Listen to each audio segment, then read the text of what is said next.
So I'm not trying to dunk. I don't use the word. You don't use the word genocide? Nope. So you wouldn't describe the Holocaust as a genocide? I would describe it in other ways. It's just not the language I use. So.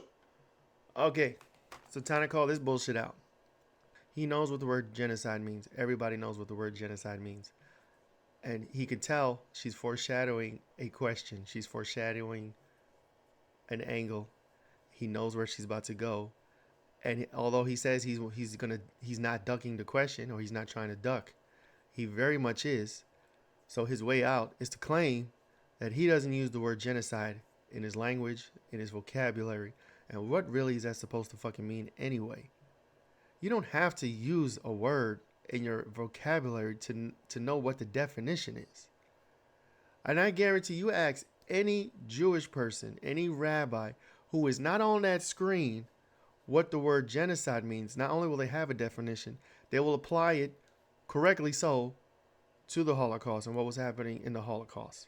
In this circumstance, speaking with Candace Owens, in the context of what this conversation is, he doesn't use the word genocide. He can't define it. He wouldn't describe the Holocaust as a genocide. Why?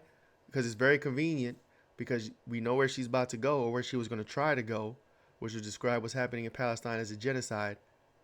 And he can't allow that. He can't allow any type of compassionate language to come out in support or in defense of Palestine, which is also why he claimed the dead Palestinian children are just being used as human shields.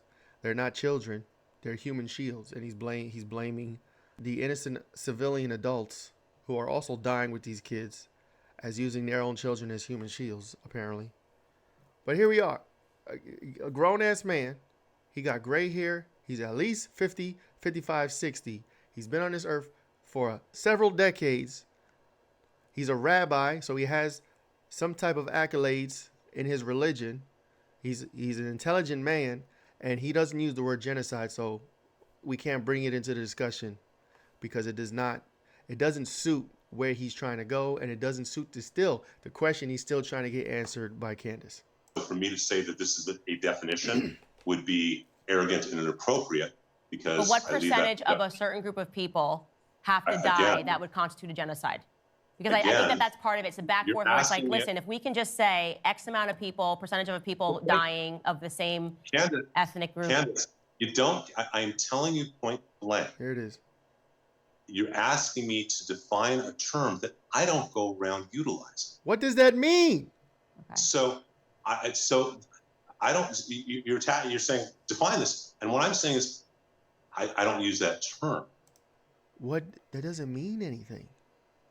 I know plenty of definitions of terms that I don't use. That is that is such a teenage defense mechanism. That's something that a child, your teenage child who wants to go out with his friends or his or her friends on a Friday night and stay out late. This sounds like arguments that they would make.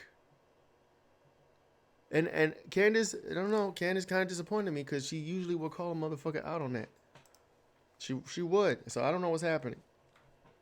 I would have said, sir, respectfully, whether you use the word genocide or not, you know what the textbook definition is. You know what the fuck Oxford defines it as. So let's please not play dumb. This playing dumb, he pulled this dumb card and it makes him look really silly.